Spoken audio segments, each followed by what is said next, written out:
Meus irmãos, a paz do Senhor, que alegria ter você mais uma vez aqui conosco para meditarmos na palavra de Deus por meio da revista da Escola Bíblica Dominical.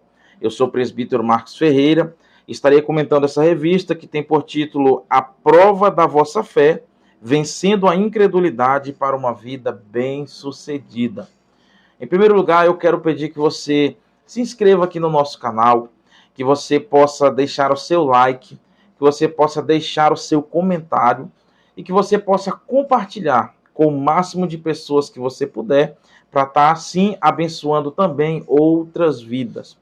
Nós estaremos comentando hoje a lição de número 4, que tem por título A Fé Cristã e o Conhecimento Científico. O texto principal se encontra em Hebreus, no capítulo 11, no versículo 3, que diz: Pela fé, entendemos que os mundos, pela palavra de Deus, foram criados, de maneira que aquilo que se vê não foi feito do que é aparente. Hebreus, capítulo 11 e versículo de número 3. O resumo da lição: a fé cristã não é contra o saber, ao avanço científico. Entretanto, não podemos aceitar nenhuma teoria ou conceito que tenha a finalidade de desacreditar a existência de Deus. Será que fé e ciência, elas estão distintas umas das outras? Será que elas estão de mão dadas?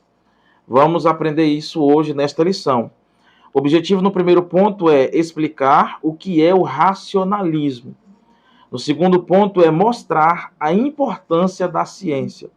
E no terceiro ponto é destacar a ciência e a fé cristã.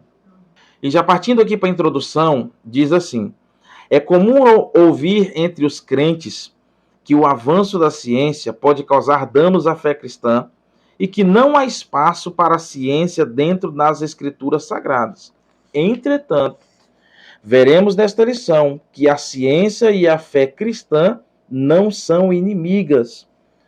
A Igreja do Senhor, desde o seu nascedouro, jamais foi contrária ao avanço científico, ao conhecimento e ao saber. Com o invento do alemão Gutenberg, várias Bíblias e livros puderam ser impressos, tornando a palavra de Deus mais acessível, e isso é ciência. Partindo aqui para o primeiro ponto tem por título Racionalismo e a Fé Cristã. O que é racionalismo? Racionalismo é o modo de pensar que atribui valor somente à razão, ao pensamento lógico. Ou seja, tudo que é verdadeiro no pensamento racionalista deve passar pelo crivo da razão. Ou seja, os racionalistas eles acreditam que algo para ser verdadeiro tem que passar pelo sentido da razão. Como assim? Vou te dar um exemplo. Os racionalistas eles não creem no nascimento virginal de Jesus Cristo. Para eles isso parece uma loucura dizer que uma criança nasceu de uma virgem. Isto é impossível no pensamento racionalista. Porque qual é a razão? Qual que é a lógica da coisa? A lógica é a pessoa se relacionar com uma outra pessoa, um homem se relacionar com uma mulher, e eles tendo um ato, numa relação, eles gerarem uma criança. Esta é a lógica da coisa. Porém, a palavra de Deus nos mostra que Jesus, ele foi gerado pelo Espírito Santo no ventre de Maria. Para os racionalistas, outro exemplo é no Jardim do Éden, uma serpente falar. Isso é fora de lógica. Isso é impossível de se acontecer. Você já viu, a lógica deles, eles usam o seguinte: você já viu alguma vez, você mesmo ouviu uma cobra falando? Nunca não? Porque isso é impossível. Então, não temos como acreditar que no Éden uma serpente falou. Porém, a palavra de Deus nos mostra que houve este acontecimento. O racionalista, ele avalia as coisas de maneira científica, pelo que é racional e lógico. O pensamento racionalista, é um pensamento que sempre é questionável. Sempre existe a dúvida, porque eles creem, como eu falei, naquilo que é lógico, naquilo que pode ser moldado pela razão, pelo que é lógico. Então, há muitas coisas na palavra de Deus que eles duvidam. Porém, a palavra de Deus nos mostra que nós precisamos crer. Por exemplo, no Evangelho de João, no capítulo 20, versículo 29, quando Jesus está ali numa conversa com seus discípulos, Tomé duvida a respeito da ressurreição de Jesus. Jesus mostra para ele as suas mãos furadas e Tomé creu. E Jesus olha para Tomé e diz assim: Tomé, porque viste, você creu? Bem-aventurados são os que não viram, porém creram. A palavra de Deus nos orienta que nós precisamos crer. Outro texto que eu queria deixar para você é o texto da introdução, o texto principal, Hebreus capítulo 11, versículo 3. Presta muita atenção nisso aqui. O texto diz assim, ó: pela fé, entendemos que os mundos pela palavra de Deus foram criados, de maneira que aquilo que se vê não foi feito do que é aparente. Presta atenção que pela fé nós cremos que os mundos, tudo que existe foi criado. Eu preciso fazer uma pequena observação aqui. Algumas pessoas interpretam esse texto de maneira equivocada. Algumas pessoas dizem assim: pela fé os mundos foram criados. Não, senhor. O texto não está dizendo isso. Deus não precisou de fé para poder criar o mundo. O texto está dizendo que pela fé, nós, seres humanos, pela fé, nós cremos que Deus criou todas as coisas. É diferente. Deus não precisou de fé para criar o mundo. Nós precisamos de fé para crer que Ele criou todas as coisas. Então, a palavra de Deus nos mostra que nós devemos crer. Não podemos deixar dúvidas no nosso coração. E nós vemos que a palavra de Deus nos mostra, nós temos a palavra como regra de fé e prática, que nos incentiva a buscar o conhecimento.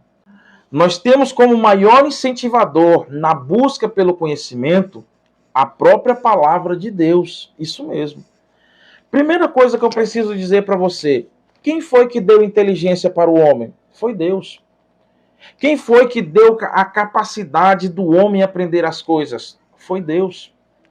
Então nós vemos que Deus, ao criar o ser humano, Deus ele colocou no ser humano inteligência, colocou sabedoria, colocou a capacidade de desenvolvimento, ou seja, de aprender a cada dia mais. Nós vamos ver, por exemplo, Adão no Éden. Ele mostra a sua inteligência quando ele está dando nome aos animais. Você pode conferir na palavra em Gênesis, no capítulo 2, no versículo 15, versículo 19 e versículo de número 20. Outro exemplo que você pode ver na palavra de Deus é o exemplo de Salomão, que ele pediu sabedoria a Deus e Deus deu sabedoria. Ou seja, Deus ele quer que você conheça as coisas. Deus não quer que você seja um ignorante, que você seja um leigo. Você pode conferir outros textos também, Provérbios capítulo 3 e versículo 13, Provérbios capítulo 4 e versículo 7, e Provérbios no capítulo 2 e no versículo de número 6, que você vai ver que é Deus quem dá sabedoria ao ser humano. Já partindo aqui para o segundo ponto, que tem por título A Ciência tem a sua importância. É importante eu falar aqui para você que o comentarista ele deixa aqui na lição algo muito importante, que ele diz aqui que a ciência não tem resposta para tudo. Está bem no início. A ciência ela é de suma importância, porém, ela não tem resposta para tudo. Por exemplo, há muitos questionamentos na ciência, como, por exemplo, de onde viemos? Como surgiu o mundo? Há muitas teorias. Como foi a existência do ser humano? Qual será o fim do ser humano? A ciência não tem resposta para tudo. Existem algumas teorias, algumas ideias. Porém, nós que somos cristãos, nós cremos na palavra de Deus. Temos a palavra, como eu já disse, como regra de fé e prática. Na palavra de Deus nos mostra de onde surgiu todas as coisas. Todas as coisas existentes têm como fonte o Senhor, o próprio Deus. Em Gênesis, no capítulo 1 e versículo 1, no princípio criou Deus os céus e a terra. Deus é criador de todas as coisas. Deus, ele criou o ser humano. Você pode conferir isso em Gênesis, no capítulo 1, versículo 26 ao 31. E a palavra de Deus nos mostra para onde nós vamos. Nós temos a palavra que nos diz. A palavra nos diz em Apocalipse, capítulo 22, versículo 14. Você pode ver aonde estará os salvos. E você pode ver Apocalipse, capítulo 22, versículo 15, aonde estará os ímpios. A palavra nos mostra o destino do ser humano. E nós vamos ver que há um lado positivo e há um lado negativo na ciência. Qual é o lado positivo na ciência? O lado positivo da ciência é quando a ciência produz conhecimento que produz um bem para a sociedade. Por exemplo, quando há novas tecnologias para a sociedade, isso causa benefícios.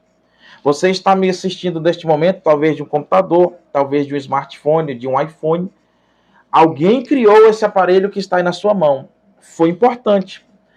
Talvez da onde você está, se você não tivesse um aparelho telefônico, uma tecnologia ao seu alcance, você não estaria ouvindo essa ministração. A ciência ela é importante quando muitos médicos, cientistas, desenvolvem remédios que podem curar várias doenças que algum tempo atrás não curavam e hoje já conseguem curar, salvando muitas vidas. Remédios que podem aliviar muitas dores. Isso é benéfico. A ciência é importante quando se melhora a medicina. Você imaginou se você precisasse fazer um transplante de coração e você chegar no médico e ele olhar para você e dizer assim, olha, eu vou fazer esse transplante no seu coração, vou trocar o seu coração, porém eu nunca estudei.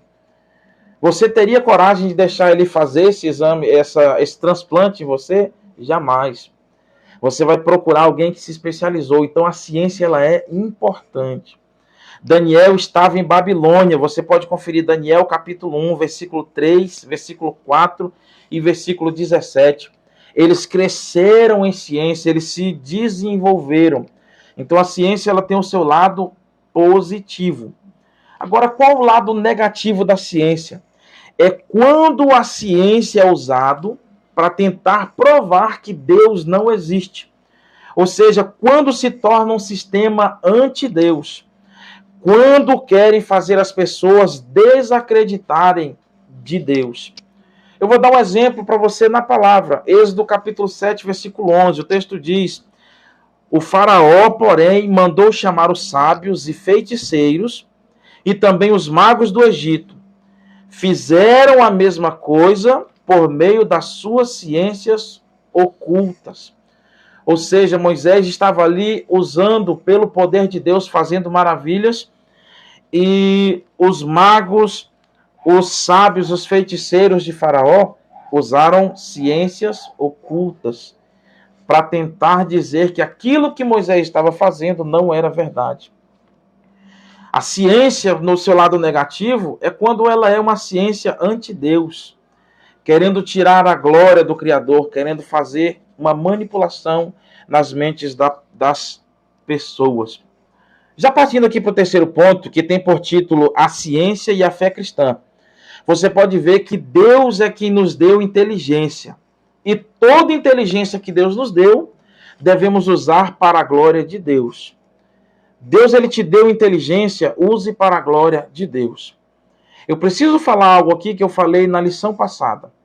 Satanás, ele trabalha nas mentes tentando incutir que há felicidade longe de Deus. Ou seja, Satanás ele trabalha para que você não creia em Deus, para que você use os seus talentos para não glorificar a Deus, para exaltar a si mesmo, e isso é muito prejudicial. Por isso é muito importante. Deus ele nos deu inteligência, intelecto, sabedoria. Satanás, ele quer corromper a sua mente. Ele quer corromper os seus pensamentos. Por isso é importante nós termos, assim como Paulo diz em Efésios no capítulo 6, precisamos ter o capacete da salvação. Capacete fala-se de proteção, proteção na nossa mente. Eu gostaria de compartilhar um texto com você, 2 Coríntios capítulo 11, versículo 3.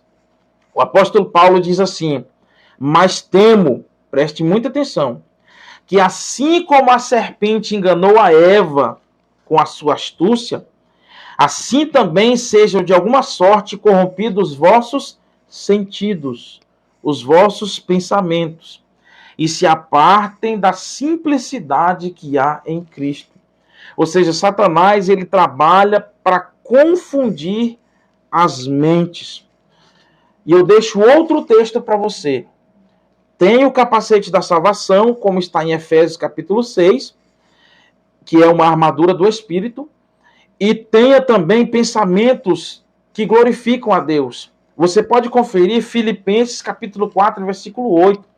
Trabalhe a sua mente para pensar nas coisas de Deus, naquilo que é bom, naquilo que é saudável, naquilo que edifica, naquilo que fortalece. Trabalhe a sua mente para isso.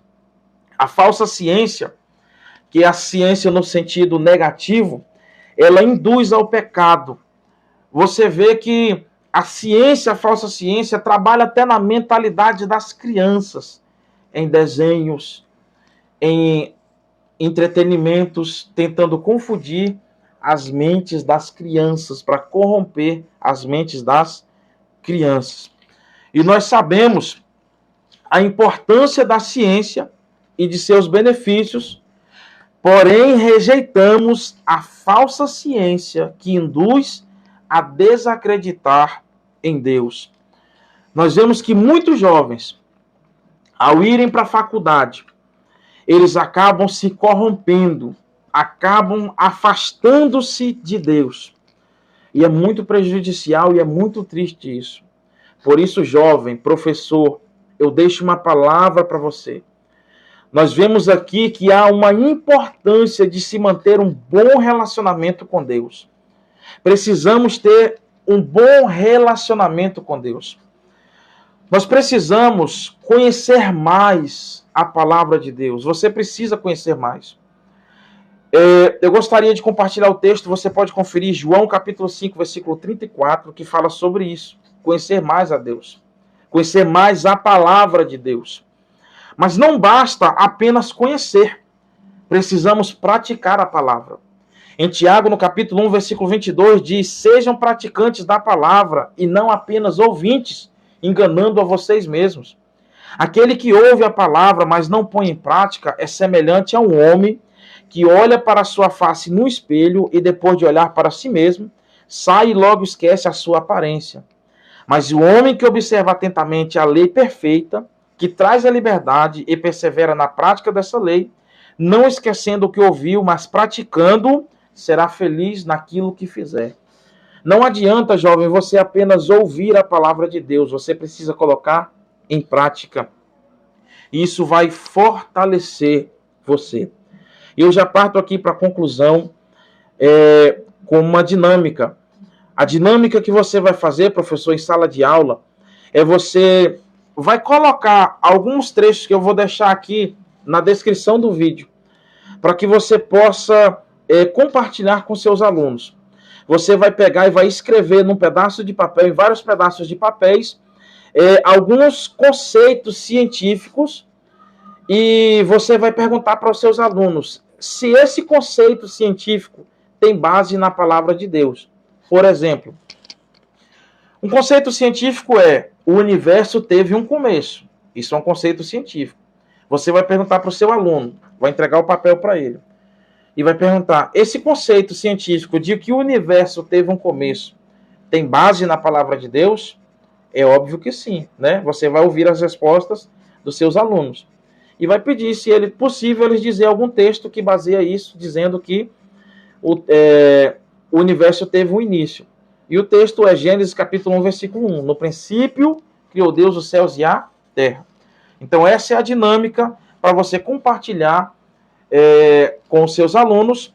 E a lição que nós aprendemos com essa dinâmica é que antes que a ciência compartilhasse, dizendo que o universo teve um começo, por exemplo, Deus já tinha dito na sua palavra. Amém? Deus abençoe, desejo a você uma boa aula. E, como eu falei, compartilhe esse vídeo, deixe o seu like, inscreva-se no nosso canal e é muito importante você compartilhar com mais pessoas para o aprendizado. Deus abençoe e até a próxima aula.